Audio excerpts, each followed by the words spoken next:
That it makes us fat is a fact most of us disregard. That it might be the cause of most of our sicknesses is something even harder to accept.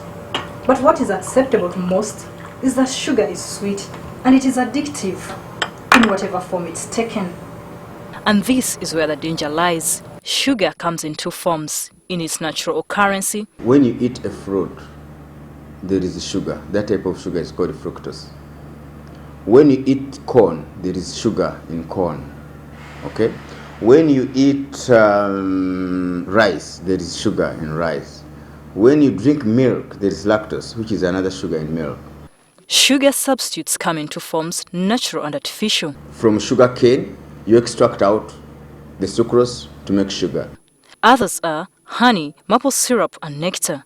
Some of the artificial substitutes or sweeteners are extracted from herbs or sugar itself. Those are they are very dangerous. That's why you have things like saccharin, which is very dangerous and has been found to cause cancer. The term sugar usually refers to sucrose, also called table sugar or saccharose.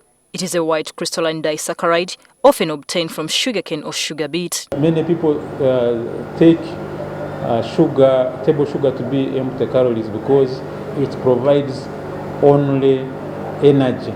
But otherwise, sugar is important for all living things. Artificial sweeteners are said to be the most unhealthy, but not all agree. Brain cancer, leukemia, depression, bipolar disease, that is losing temper and gaining it, persistent headaches. In fact, one of the natural sweeteners called aspartame, there's even what they call aspartame disease. When the sugar enters into the body system, the body has to get other nutrients from its body system to come and do metabolism.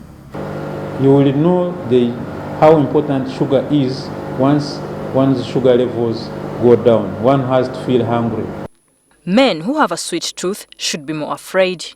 They may become non-performers in bed. It completely drives down the sex libido. Sugar.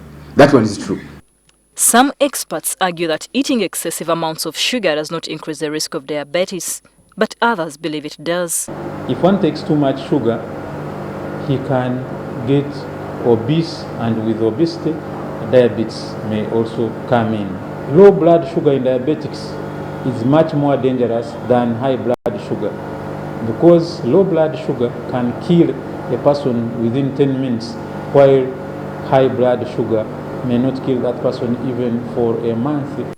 There is agreement the consumption of sugar in all its forms can be dangerous. It damages particularly the arteries, particularly the blood vessels.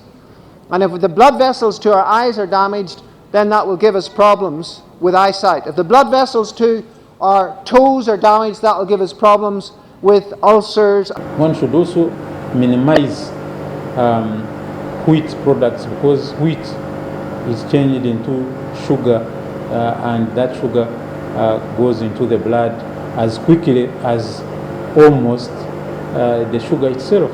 A moderate intake of refined sugar is good. However, people who take it in a lot of sugary food and drinks at the expense of more nutritious food may be consuming a lot of empty calories. Experts put a moderate intake at about 10% of the total energy intake per day. However, when someone likes sugar, it is difficult to convince them that that cherished aspect of their diet may not only be an unhealthful indulgence, but also toxic. Of course, blood group A, according to the Dr. Dadamo's research, show they are more prone to things like cancer.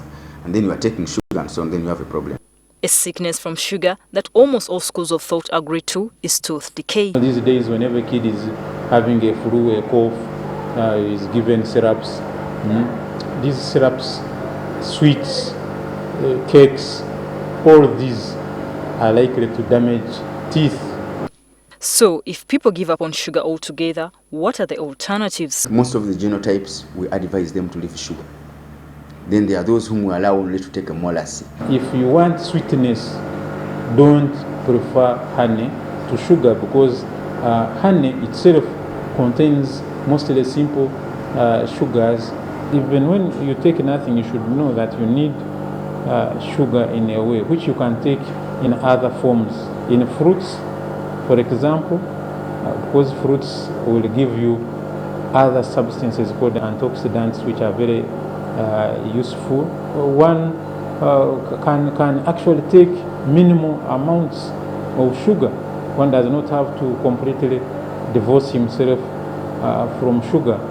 For the nutritionist, however, a better substitute would be jaggery. That is the first thing that they get out as sugar is being processed. And then you get this white stuff sugar which is useless. This black strip molasses, okay, at least they have a lot of mineral salts, they have magnesium. Though jaggery may have other beneficial effects, sugar requires to be somehow refined for it to be palatable. Much as it may have more nutrients, it's not very palatable to many people. Nutrition requires self-discipline. The decision whether to have a cup of green tea without sugar is a choice many people find hard to make. The good thing is that unlike with substance abuse, people don't get terrible reactions when they stop taking sugar. Florence Naluyimba, NTV. So, people are better off without this table sugar. Of course. And you're already getting calories from other foods that you are eating. Why the crave about sugar?